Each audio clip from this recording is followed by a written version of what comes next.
हाय जय हिंद। मैं विमल स्वागत करता हूं आपका NCC certificate exams video series की चौथे वीडियो में। और आज इस वीडियो में मैं आपको बताऊंगा NCC previous year question paper के बारे में, उसको सॉल्व कराऊंगा। लेकिन उसके पहले जो कुछ इम्पोर्टेंट क्वेश्चन हैं जो कि परीक्षा में पूछे जा सकते हैं, करंट अफेयर के तौर पे ले लो या फिर एनसीसी के करंट अफेयर कह सकते हो, वो जो दो तीन क्वेश्चन मेरे दिमाग में है वो मैं आपको सॉल्व कराऊंगा। और आपको बता दूं कि इसके जो पहले के तीन वीडियो हैं, पहले वीडियो में मैंने आपको बताया था कि आप इस जो पेपर आता है एनसीसी का, इसके किस पार्ट में कितने मार्क स्कोर करें ताकि आप अच्छे ग्रेड में पास हो सके। वो डिटेल्स मैंने बताई थी, सिलेबस बताया था और ड्रिल के क्वेश्चन पेपर सॉल्व कराए थे। दूसरे में वेपन ट्रेनिंग का सॉल्व कराया था। और जो तीसरा वीडियो था उसमें नेशनल इंटीग्रेशन और लीडरशिप के थे। और आज यह चौथा वीडियो है। आगामी जो 6 मार्च को एनसीसी सर्टिफिकेट एग्जाम होने जा रहा है, उसके लिए ये इम्पोर्टेंट है ताकि आपको पेपर करने के दौरान कोई दिक्कत ना हो। और ये जो क्वेश्चन पेपर है ये 2021 की एनसीसी प्रमाण पत्र परीक्षा का है। तो वीडियो में पूरी एकाग्रता के साथ आप जुड़े, समय निकाल करके इसको पूरा देखें ताकि आप अच्छा स्कोर कर सकें एनसीसी सर्टिफिकेट एग्जाम में। और मेरी फ़िलहाल शुभकामनाएँ जो भी एनसीसी कैडेट्स वीडियो देख रहे हैं उनके लिए भी, और जो भी एनसीसी से जुड़े हैं उनके लिए भी। तो आइए देखते हैं क्या है वो दो तीन इम्पोर्टेंट क्वेश्चन जो कि पूछे जा सकते हैं और बहुत ही महत्वपूर्ण भी हैं। और उसके बाद फिर हम सॉल्व करेंगे 2021 की एनसीसी प्रमाण पत्र परीक्षा का क्वेश्चन पेपर। अभी एनसीसी एलुमनी एसोसिएशन, एनसीसी पूर्व छात्र संघ क्या है, तो इसके बारे में मैं बता दूं आपको कि एनसीसी का प्रशिक्षण जो कैडेट प्राप्त कर रहे हैं उनको, जो एनसीसी पहले प्रशिक्षण प्राप्त कर चुके हैं कैडेट्स हैं, वो किसी बड़े पद पर हैं आज, जैसे हमारे देश के प्रधानमंत्री नरेंद्र मोदी, रक्षा मंत्री राजनाथ सिंह और भी कई अन्य महान हस्तियां हैं जो एनसीसी कैडेट रह चुकी हैं। तो ऐसे एनसीसी के पूर्व छात्रों का एक संघ बनाया गया है जो कि एनसीसी कैडेट्स के करियर को लेकर के, उनके भविष्य में उनके लाभों के बारे में विचार विमर्श करेगा, योजनाएं बनाएगा। तो उसके लिए एनसीसी पूर्व छात्र संघ की स्थापना हुई है और दिल्ली के रजिस्ट्रार ऑफ सोसाइटीज में इसका गठन हुआ था। और इसके पहले सदस्य के रूप में प्रधानमंत्री नरेंद्र मोदी जी ने खुद को रजिस्टर किया था, दूसरे सदस्य राजनाथ सिंह बने थे। तो ये क्वेश्चन आपसे पूछा जा सकता है कि एनसीसी एलुमनी एसोसिएशन क्या है, और इसका आंसर भी आपको स्लाइड पे दिख रहा है। तो आप इसका स्क्रीनशॉट ले लें, इसको समझ लें। अगला जो इम्पोर्टेंट क्वेश्चन है जो आ सकता है वो है एनसीसी डिजिटल फोरम के बारे में। मैं आपको बता दूं कि अभी तक एनसीसी कैडेट्स अपनी ट्रेनिंग के अलावा विभिन्न सामाजिक गतिविधियां, सोशल वर्क करते थे और उनको कोई प्लेटफॉर्म नहीं था। वो एक्टिविटीज़ होती थी, सबमिट हो जाती थी और रिपोर्ट बन के चली जाती थी। लेकिन अभी क्या है, एक डिजिटल फोरम का गठन किया गया है और जिसे रक्षा सचिव डॉक्टर अजय कुमार ने 24 दिसंबर 2020 को डिजिटल फोरम का शुभारंभ किया था। इस फोरम को डीजी एनसीसी के वेबसाइट पर प्रस्तुत किया गया जा रहा है। यह डिजिटल फोरम विभिन्न एनसीसी गतिविधियों के अपने अनुभव साझा करने के लिए पूरे देश में नेशनल कैडेट कोर के कैडेटों को एक मंच प्रदान करेगा। एनसीसी डिजिटल फोरम एनसीसी के डिजिटलीकरण की दिशा में एक सकारात्मक कदम है। यह प्रधानमंत्री नरेंद्र मोदी के डिजिटल इंडिया विजन के अनुरूप भी है। और एनसीसी कैडेट ट्रेनिंग के अलावा जो भी सामाजिक गतिविधियां, सोशल वर्क करते हैं, उसे वह इस डिजिटल फोरम पर रजिस्ट्रेशन के पश्चात अपलोड कर सकेंगे। तो ये दो क्वेश्चन थे जो इम्पोर्टेंट हैं, एग्जाम में आ सकते हैं, बी की परीक्षा में भी और सी की भी। तो ये ठीक कैडेट देख लें, इसका स्क्रीनशॉट ले लें, समझ लें।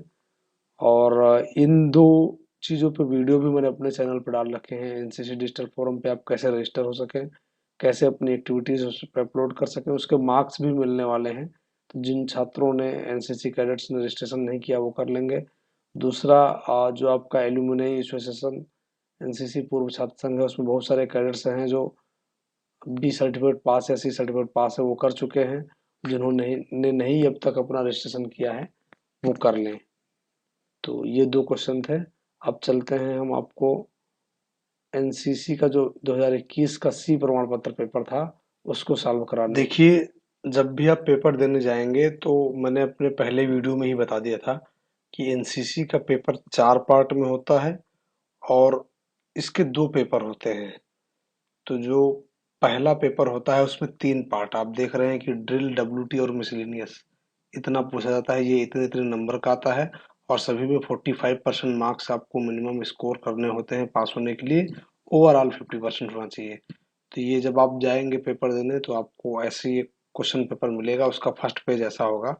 इसके जो लेफ्ट साइड वाला हिस्सा है इसमें कुछ नहीं लिखना है आपको। उसके बाद जो राइट साइड का हिस्सा है इसमें कोड वाला छोड़ देना है और admit card number, regimental number, जो आपका चेस्ट नंबर दिया होता है वही एडमिट कार्ड नंबर होता है, रैंक, नेम, पिताजी का नाम, यूनिट भर देना है और जो भी जिसकी ड्यूटी लगी होगी इन्विजिलेटर से साइन करा लेना है ताकि आपकी कॉपी वैलिड हो जाए और वो चेक हो सके। तो ये हो गया आपका पहला पार्ट। ये पेपर 2 है। इसमें जो चौथा पार्ट होता है वो कवर किया जाता है और इसमें कॉमन सब्जेक्ट्स के जितने भी होते हैं, arm forces, map reading, FCBC, military history, communication और introduction to infantry weapons and equipment, इसके क्वेश्चन आते हैं। कितने नंबर के आते हैं ये भी लिखा हुआ है। फिर वही चीज़ लेफ्ट हिस्से में आपको कुछ नहीं करना है, राइट हिस्से में कोड छोड़ देना है।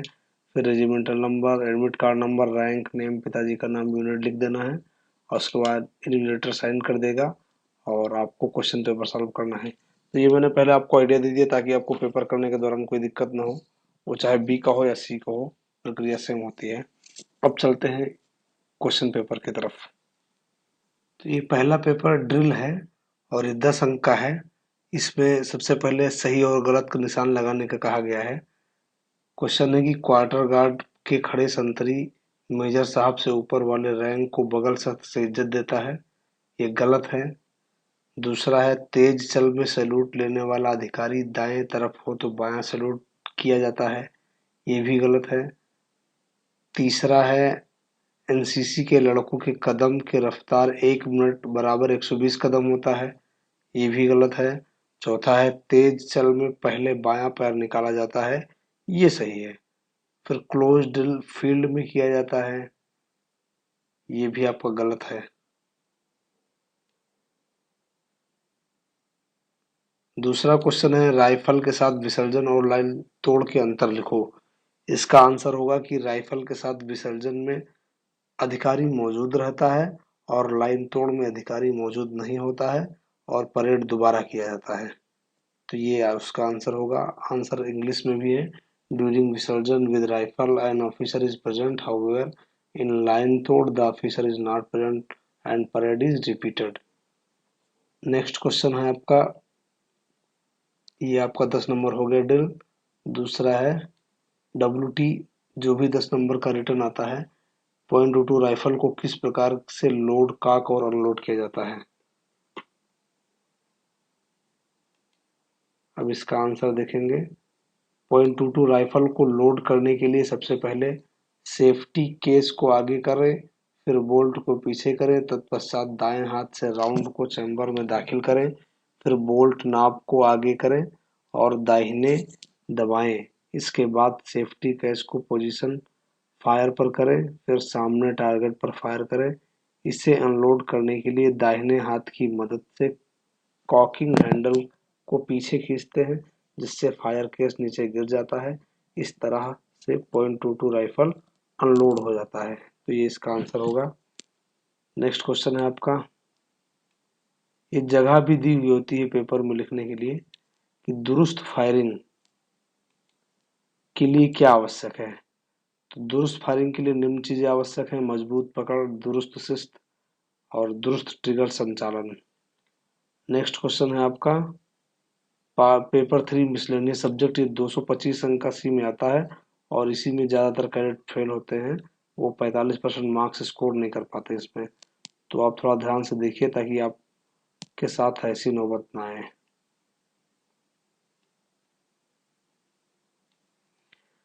क्वेश्चन है कि निम्नलिखित के नाम लिखो। राष्ट्रीय पशु आपका बाघ हो जाएगा, missile man APJ Abdul Kalam, लौह पुरुष सरदार वल्लभ भाई पटेल, राष्ट्रपिता महात्मा गांधी, पंजाब केसरी लाला लाजपत राय को कहा जाता है। तो तो ये क्वेश्चन था। दूसरा है राष्ट्रीय एकता को प्रभावित करने वाले मुख्य कारक, तो पिछले वीडियो में बता चुका हूँ, नेशनल इंटीग्रेशन क्वेश्चन है ये।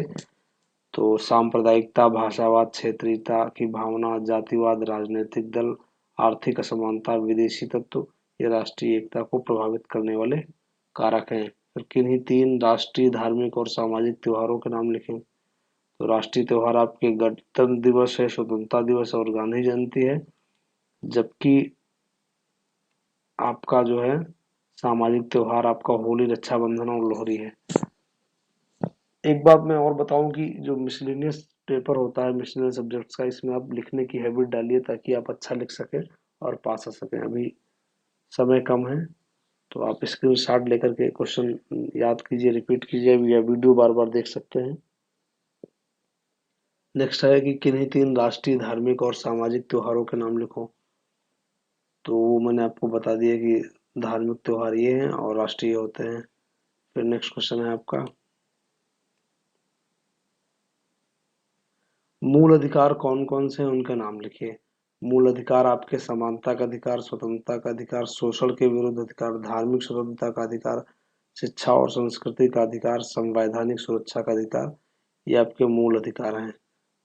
फिर इसी मिसलेनियस में आपका देखिए पर्सनालिटी डेवलपमेंट एंड लीडरशिप, ये 70 अंक का क्वेश्चन है। फिर लिखा है क्वेश्चन, इसका पहला है कि एक अच्छे नेतृत्व के अंदर कौन से 10 गुण होते हैं, ये 10 नंबर का क्वेश्चन है आपका।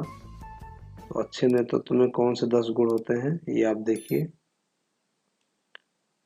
आचरण, साहस, निर्णयता, विश्वसनीयता, सहनशीलता, उत्साह, नेतृत्व करना, सत्यवादिता, सत्यनिष्ठा, न्याय, निर्णय लेना, ये अच्छे नेतृत्व के गुण हैं। इसको मैंने एक्सप्लेन के साथ पिछले वीडियो में बताया है, समय कम है इसलिए नहीं बता रहा हूँ।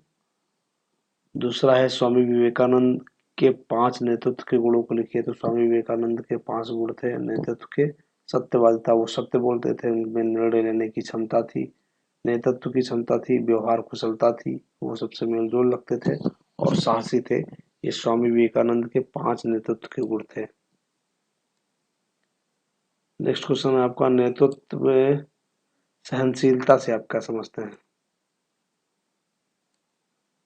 नेतृत्व में सहनशीलता का अर्थ अनिच्छा एवं मानसिक शारीरिक थकान के बावजूद किसी उद्देश्य की प्राप्ति के लिए प्रयास करते रहने की मनःस्थिति ही सहनशीलता है। नेक्स्ट है ऑनर कोड कॉन्सेप्ट क्या है।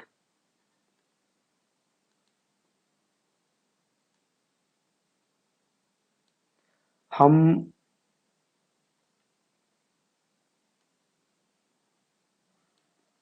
ऑनर कोड कॉन्सेप्ट, छात्रों के समुचित चारित्रिक विकास के लिए ऑनर कोड कॉन्सेप्ट प्रारंभ किया गया। यह एक ऐसा उपयोगी माध्यम है जिससे किसी भी संस्थान और उसमें कार्य करने वालों में गुणात्मक सुधार होता है। नेक्स्ट क्वेश्चन आपका है,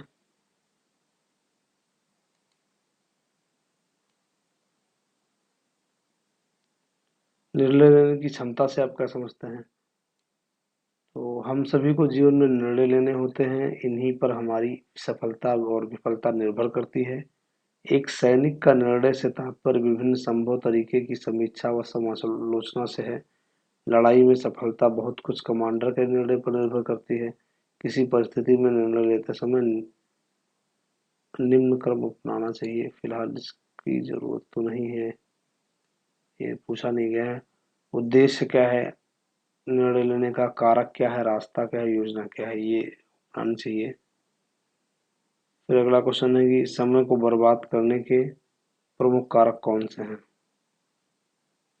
तो समय को बर्बाद करने के प्रमुख कारक निम्न है। मोबाइल फोन है, आगंतुक है, कोई मिलने आपसे आ जाए, उससे आपका टाइम वेस्ट हो सकता है। योजना आपने प्लानिंग नहीं की है तब आपका टाइम वेस्ट होगा। अत्यधिक सामाजिकता, आप बहुत ज़्यादा मेल जोल रखते हैं बिना मतलब का, तब भी आप टाइम वेस्ट कर सकते हैं।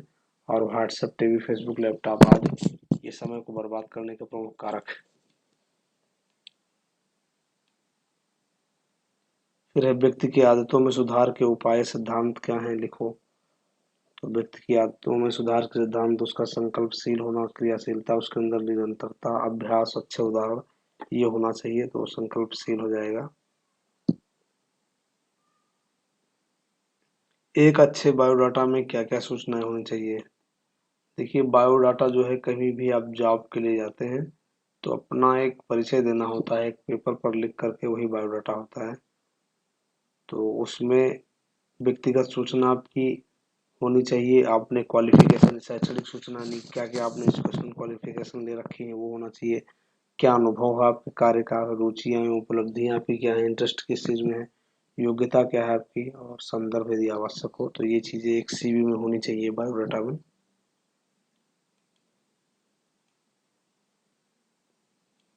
अगला है प्राकृतिक आपदा से आप क्या समझते हैं, उदाहरण सहित लिखो। ये 5 अंक का क्वेश्चन है।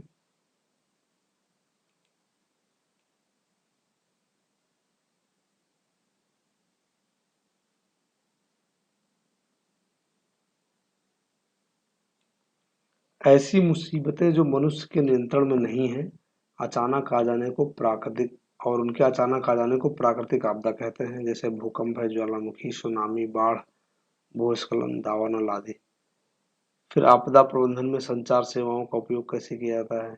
इसका आंसर हुआ कि आपदा प्रबंधन में सर्वप्रथम ऐसी व्यवस्था बनानी चाहिए कि बिना रुकावट के सूचनाओं को दूरभाष द्वारा, मोबाइल द्वारा या वाकी टाकी ट्रांसमीटर द्वारा प्रभावी रूप से भेजा जा सके। इस समय सूचना का प्रसारण, उसकी देखरेख, मीडिया कवरेज और अफवाहों को रोकने पर विशेष ध्यान की आवश्यकता होती है, ताकि गलत सूचनाएं लोगों तक न पहुंचे। फिर अगला बहुविकल्पीय प्रश्न है आपका, जिला स्तर पर आपदा प्रबंधन का अध्यक्ष कौन होता है? तो इसका आंसर होगा आपका जिलाधिकारी। दूसरा है, निम्न प्राकृतिक आपदा निम्न से कौन सी नहीं है? कौन सी मानवकृत आपदा नहीं है? तो भूकंप मानवकृत आपदा नहीं है, बाकी बम विस्फोट है, रेल दुर्घटना, ये सब मानवकृत आपदाएं हैं। फिर निम्न में से कौन सी प्राकृतिक आपदा है? तो भूकंप आपकी प्राकृतिक आपदा है, बाकी रेल दुर्घटना, आतंकवादी सब मानवीय आपदाएं हैं। फिर अग्निशमन पार्टी में सदस्य होते हैं, 4 सदस्य होते हैं, वो मैं आगे बताऊंगा आपको जब डिजास्टर मैनेजमेंट पढ़ाऊंगा। फिर सुनामी कौन सी आपदा है? सुनामी प्राकृतिक आपदा है।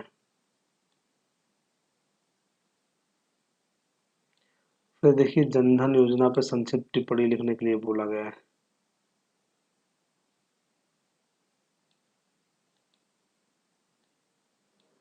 प्रधानमंत्री जनधन योजना केंद्र सरकार की एक ऐसी योजना है जिसके तहत विभिन्न प्रकार की वित्तीय सेवाएं जैसे खाता खोलने, जमा करने, बीमा करने एवं पेंशन की सुविधा प्राप्त होती है। इसका प्रारंभ 28 अगस्त 2014 को हुआ था। इस योजना के तहत शून्य बैलेंस पर भी खाता खोला जा सकता है, जिससे भारत का एक गरीब नागरिक भी बैंक में अपना खाता खुलवा सकता है।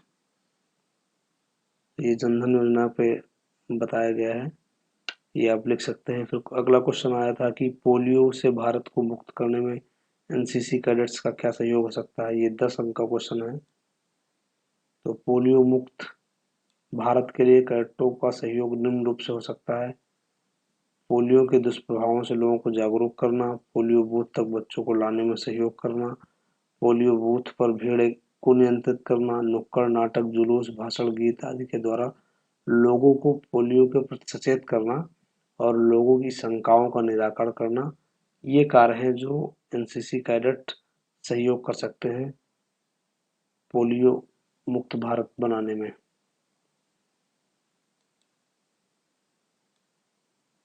अगला है, कन्या भ्रूण हत्या के प्रमुख कारक कौन कौन से हैं? तो कन्या भ्रूण हत्या एक ऐसा प्रचलन है जिसमें कन्या को जन्म से पहले ही मार दिया जाता है। इसके मुख्य कारण निम्न है: लड़का प्राप्त करने की अत्यधिक इच्छा और अनचाहा गर्भ, दहेज प्रथा, कमजोर चिकित्सीय प्रारूप, समाज में औरतों की कमजोर स्थिति, गरीबी, अज्ञानता आदि ये कन्या भ्रूण हत्या के प्रमुख कारक हैं।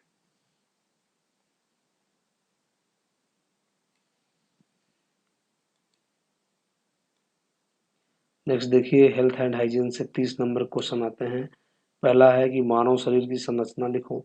तो मानव शरीर विभिन्न प्रकार के तंत्रों से मिलकर बना होता है: कंकाल तंत्र, पेशी तंत्र, पाचन तंत्र, रक्त परिसंचरण तंत्र, श्वसन तंत्र, उत्सर्जन तंत्र, तंत्रिका तंत्र और जनन तंत्र। तो ये मानव शरीर की जो है संरचना है। ये 5 अंक का क्वेश्चन आएगा।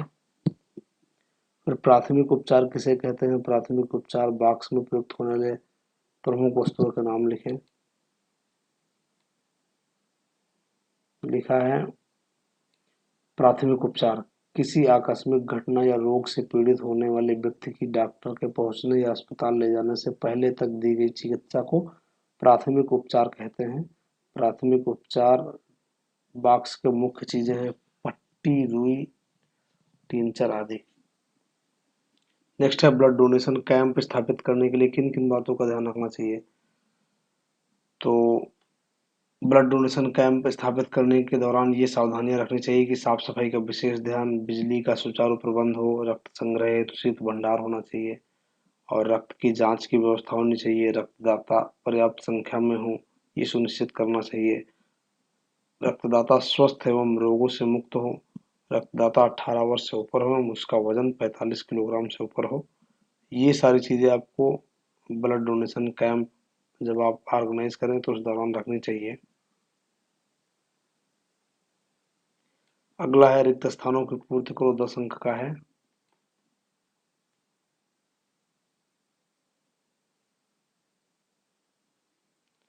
आयोडीन की कमी से घेंगा रोग होता है, विटामिन सी की कमी से स्कर्वी होता है, डेंगू बीमारी मच्छर द्वारा फैलाई जाती है, आयरन की कमी से एनीमिया हो जाता है और फर्स्ट एड का उद्देश्य जीवन रक्षा होता है।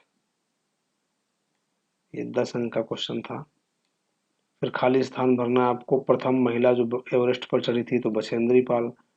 एवरेस्ट पर चढ़ने वाला प्रथम पुरुष Sherpa Tenzing वाइडमंड Hillary.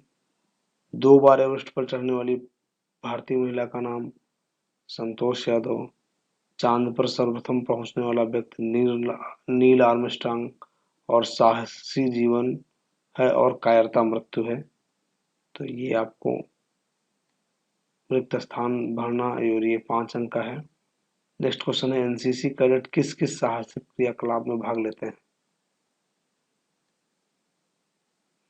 NCC cadet निम्नलिखित साहसिक क्रियाकलाप में भाग लेते हैं जैसे पैरासेलिंग है, ट्रेकिंग है, साइकिल अभियान है और माउंटेनियरिंग है यानी पर्वतारोहण। तो इन क्रियाकलापों में एनसीसी कैडेट भाग लेते हैं। फिर पैरासेलिंग कितने प्रकार की होती है उनका नाम लिखिए। पैरासेलिंग 3 प्रकार की होते हैं जैसे विंड बोट पैरासेलिंग, बीच पैरासेलिंग समुद्र किनारे पे और प्लेटफॉर्म पैरासेलिंग।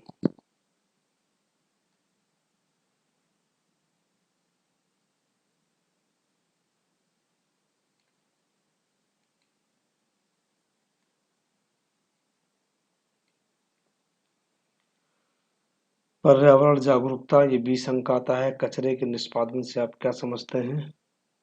तो कचरे के निष्पादन से तात्पर्य कचरे को इकट्ठा करना, उसकी ढुलाई करना और समुचित निष्पादन करने से है। इसमें सभी तरह के कचरे शामिल होते हैं। कच्चे पदार्थों के शोधन से निकलते हैं और अंतिम उत्पाद उपभोग अथवा मानव क्रियाकलाप के दौरान इकट्ठा होते हैं। इन कचरों को समुचित रूप से निष्पादित कर उपयोगी ईंधन बनाया जा सकता है। इस प्रकार हम कचरों को रिसाइकिल कर पुनर्उपयोग करने योग्य वस्तुओं को बना सकते हैं। कचरे का निष्पादन हम का यही अर्थ है कि अनुपयोगी अपशिष्ट पदार्थों को उपयोगी करने तथा योग्य पदार्थों का निर्माण हो और उससे पर्यावरण प्रदूषण भी कम हो सके। तो ये जो कचरा निष्पादन है ये 2 विभागों में ज्यादातर जगहों पर विभाजित किया जाता है। सूखा कचरा, गीला कचरा। सूखा कचरा जैसे प्लास्टिक हो गया, पेपर हो गया, ये सारी चीजें हैं। गीले कचरे में आपके अनाज, फल, सब्जी के छिलके वगैरह, तो ये अलग अलग होते हैं। और जो गीला कचरा यानी अनाज, फल, छिलका है इसको यथासंभव जानवरों को खिला देना चाहिए अथवा इसकी कंपोस्ट बना सकते हैं। जो सूखा कचरा है इसमें जो भी प्लास्टिक या पेपर रिसाइकिल होने वाला है उसको आप रिसाइकिल कर सकते हैं। करने के लिए इसको बेच सकते हैं, फैक्ट्री में भेज सकते हैं। तो ये उसके निष्पादन की व्यवस्था हो गई। फिर है ऊर्जा संरक्षण के लिए किए जाने वाले उपायों को लिखें। तो ऊर्जा संरक्षण एक ऐसी प्रक्रिया है जिसके द्वारा हम ऊर्जा के उपभोग को कम कर सकते हैं। ऊर्जा संरक्षण के निम्न उपाय हैं। आधुनिक यंत्रों का उपयोग करना। जो चीज़ें बहुत ज़्यादा बिजली खपत करती हैं उनको नहीं करना है, यूज़ करना है। और ऊर्जा की फिजूल खर्ची को रोकना है। जब भी कमरे से जाएं बाहर और बल्ब ऑफ करके जाएं, फैन ऑफ करके जाएं। वैकल्पिक ऊर्जा स्रोतों का उपयोग करने से सौर ऊर्जा, पवन ऊर्जा और बायोगैस आदि। तो ये ऊर्जा संरक्षण और उसके उपाय थे। फिर एनसीसी कैडेटों को दिए जाने वाले बाधा प्रशिक्षण के दौरान ध्यान रखने वाली बातों को लिखना है। तो ऑब्स्टेकल ट्रेनिंग के दौरान जो भी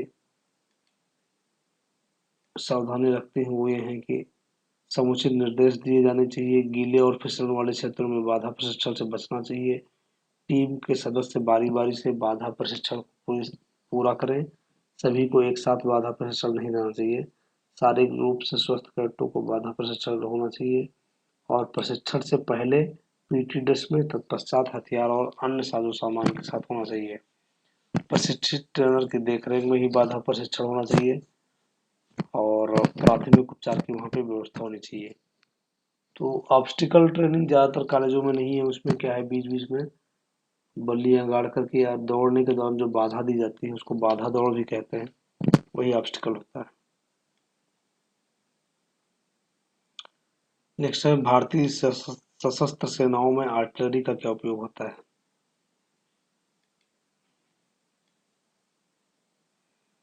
तो भारतीय सशस्त्र सेनाओं में आर्टिलरी का उपयोग दुश्मन की सेनाओं और उनके बंकरों को नष्ट करने हेतु बमबारी करने के लिए किया जाता है। फिर भारतीय सेना कितने कमांड में विभाजित है और उनके नाम लिखिए बोला है। तो भारतीय सेना 7 कमांड होते हैं, पश्चिमी कमांड, पूर्वी कमांड, उत्तरी कमांड, दक्षिणी कमांड, मध्य कमांड और ट्रेनिंग कमांड। ये 6 कमांड आपके हो गए और सातवां है दक्षिणी पश्चिमी कमांड। तो ये लिखने को आता है, याद रखिए आप लोग।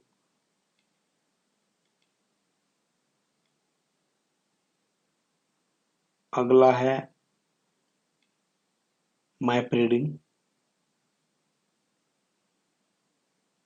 बैक बियरिंग लिखो 10 डिग्री,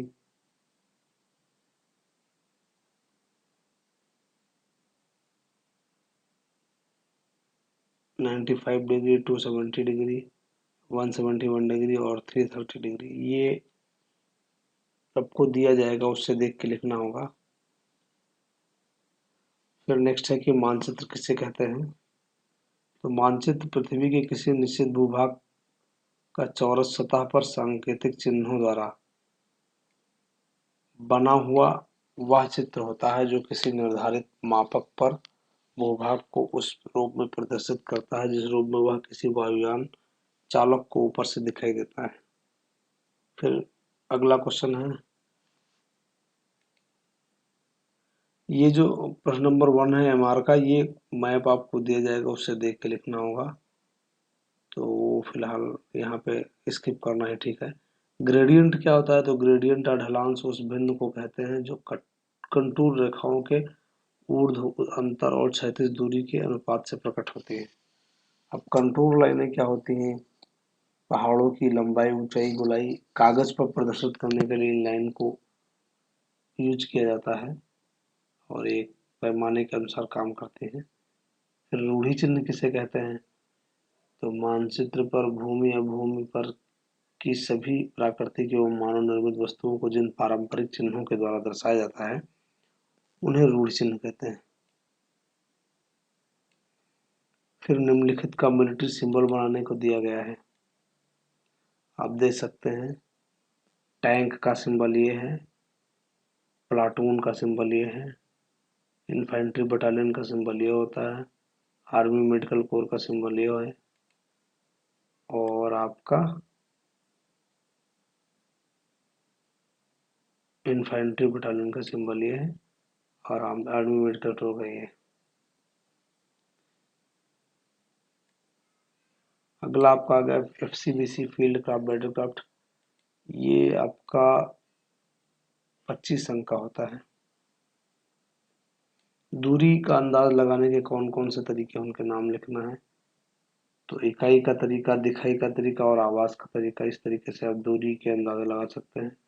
फिर सेक्शन फॉर्मेशन को लिखने हैं, विभिन्न प्रकार के सेक्शन फॉर्मेशन। तो सेक्शन फॉर्मेशन 6 प्रकार के होते हैं। Single file formation, double file formation, arrow head formation, spear head formation, diamond head formation और एक्सटेंडेड लाइन।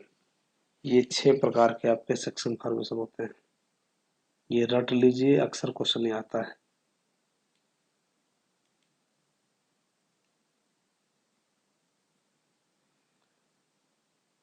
टारगेट किसे कहते हैं? एनसीसी में प्रशिक्षण के लिए कितने प्रकार के टारगेट प्रयोग में आते होते हैं?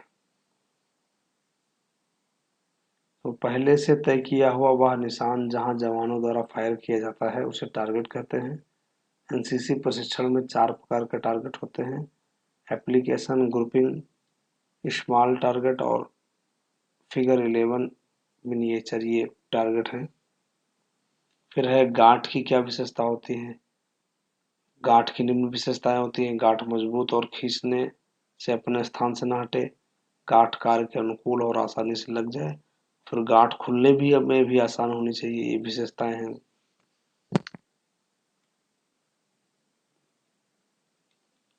अगला है आपका इन्फेंट्री वीपन्स एंड इक्विपमेंट, ये 15 नंबर का है।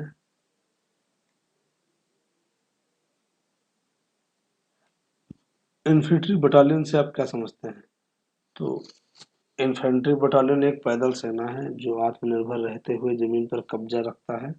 यह सेना लाइन ऑफ कंट्रोल पर अपनी सीमाओं की रखवाली की निगरानी करता है। फिर इन्फेंट्री कंपनी का सपोर्टिंग हथियार कौन सा है? तो ये सपोर्टिंग हथियार आपका 51 mm mortar, 81 mm mortar, ATGM, AMR, MMG, AGL और LMG, ये इन्फेंट्री कंपनी के सपोर्टिंग हथियार होते हैं और ये लाइन ऑफ कंट्रोल पर इनकी तैनाती होती है, वहाँ पर सीमाओं की रखवाली करते हैं। फिर फुल फॉर्म दिए गए हैं, ये भी इम्पोर्टेंट है। ATGM को full form anti tank guided missile, AMR anti material rifle, MMG medium machine gun, LMG light machine gun, SLR self loading rifle.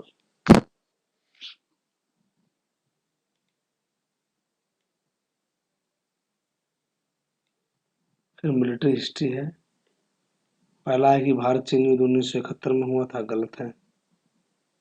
DGNCC का रैंक लेफ्टिनेंट जनरल का होता है, सही है। औरंगजेब शाहजहां का पुत्र था, सही है।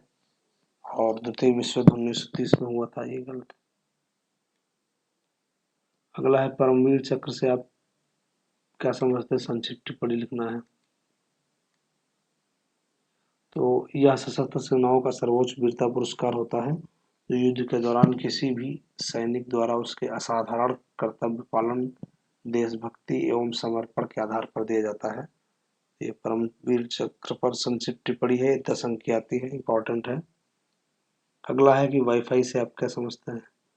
तो वाईफाई इंटरनेट प्रयोग करने का एक ऐसा माध्यम है जो उपभोक्ता को बिना तार के उपयोग किए इंटरनेट की सुविधा उपलब्ध कराता है। इसकी शुरुआत 1997 में हुई थी। यह उच्च क्षमता से डाटा को प्रभावित कर सकती है और वर्तमान समय में इंटरनेट प्रयोग का एक प्रचलित माध्यम बन गया है वाईफाई। तो इस तरीके से ये पेपर मैंने आपका जो है पार्ट 1 to 3 कंप्लीट कर दिए। तो ये पेपर फर्स्ट के पार्ट 1 to 3 थे। अब पेपर जो सेकंड होता है उस वो पार्ट 4 उसमें होता है, तो उसको भी देख लेते हैं। वीडियो थोड़ा लंबा हो रहा है लेकिन मैं चाहता हूँ कि आप इसे ज़रूर देखें पूरा, ताकि आपको पेपर सॉल्व करने के दौरान कई सारे क्वेश्चन रिपीट भी होंगे और कोई दिक्कत नहीं होगी अगर आप ठीक से देखेंगे तो ये पेपर 4 है आपका और ये पार्ट 4 को कवर करता है, जिसमें पहला है पार्ट फर्स्ट आर्म फोर्सेस। इसमें ट्रू फॉल्स पूछा गया है कि सेना में सेक्शन कमांडर हवलदार रैंक का होता है, सही है। फिर भारत के राष्ट्रपति भारतीय सेना के सर्वोच्च कमांडर हैं, सही है। फिर भारतीय सेना में ट्रेनिंग कमांड लखनऊ में है, गलत है ये। आईएमए चेन्नई में स्थित है, गलत है। आईएमए देहरादून में है। थल सेना का अध्यक्ष का नाम जनरल बिपिन रावत है, नहीं, वो चीफ ऑफ डिफेंस स्टाफ थे उस टाइम, फिलहाल तो अभी वो वीरगति को प्राप्त हो गए हैं। नेक्स्ट है फिर इन द ब्लैंक्स। भारतीय सेना का पूर्वी कमान मुख्यालय कोलकाता में स्थित है। बांग्लादेश की आज़ादी के लिए भारत पाक युद्ध सन 1971 में लड़ा गया। एक इन्फेंट्री बटालियन में 4 राइफल कंपनी होती हैं और भारतीय नौसेना में 3 कमांड होते हैं। भारतीय थल सेना के कमांडर का समकक्ष एयरफोर्स का रैंक जो होता है स्क्वाड्रन लीडर बोलते हैं उसको।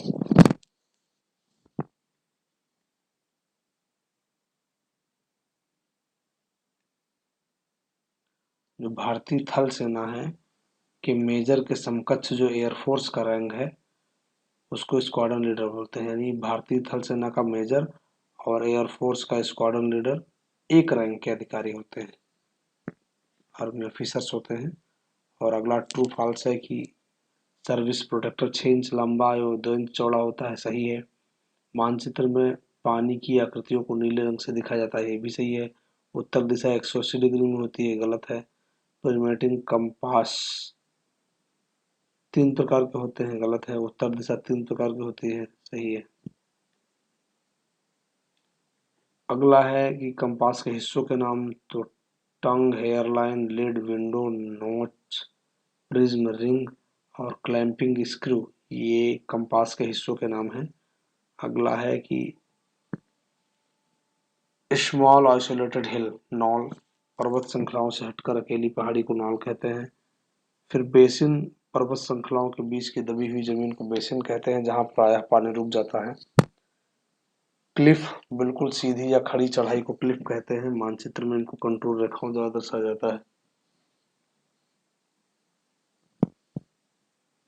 फिर नेक्स्ट है कि मैप किसे कहते हैं या कितने प्रकार का होता है।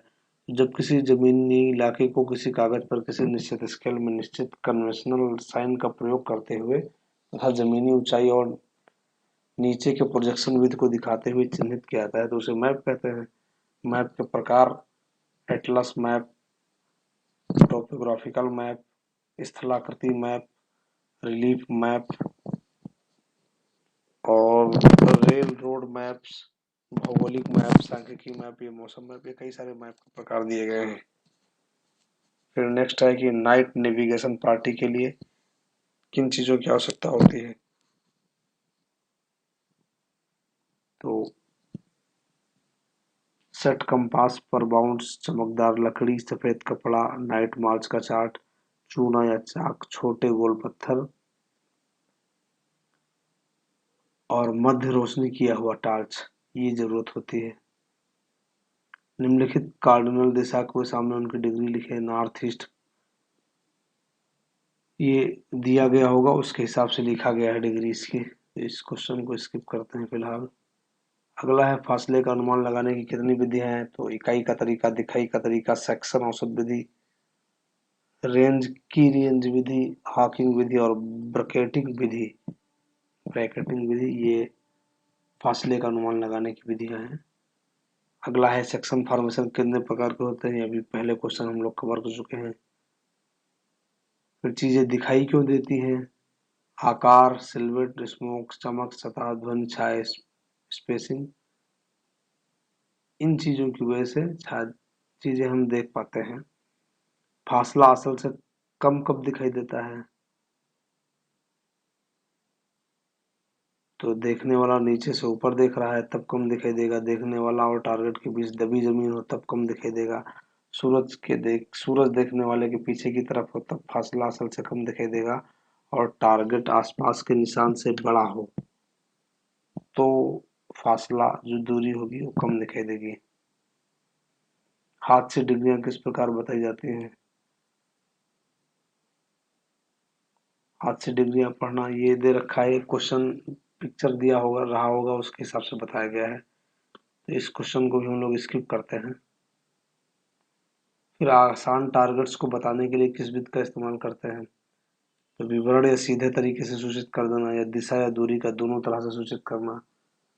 फिर रात में चीजें क्यों दिखाई देती हैं, तो आवाज, रोशनी के कारण दिखाई दे सकते हैं हमको रात में चीजें।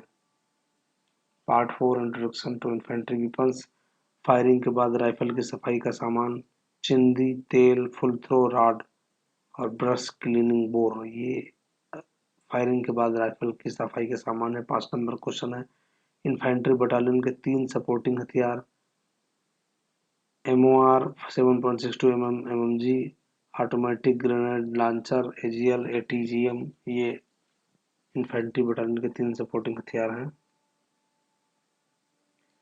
इंसास राइफल की 6 खूबियां। ये हल्का है, भारत का बना है, फायर पावर ज़्यादा है, छोटे कुतर का हथियार है, एक दूसरे स्थान से दूसरे स्थान तक ले जाना आसान है इसको, और रात के समय फायर करने के लिए रात में देखने वाले उपकरण इसमें होते हैं। तो ये इंसास राइफल की 6 खूबियां हैं।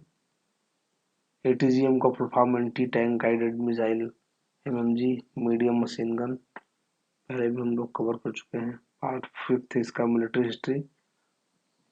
परम भारतीय सेना में वीरता के लिए दिए जाने वाले 6 पदक: परमवीर चक्र, महावीर चक्र, अशोक चक्र, शौर्य चक्र, सेना मेडल, कीर्ति चक्र। फिर कारगिल युद्ध कब लड़ा गया था इसका क्या कारण था?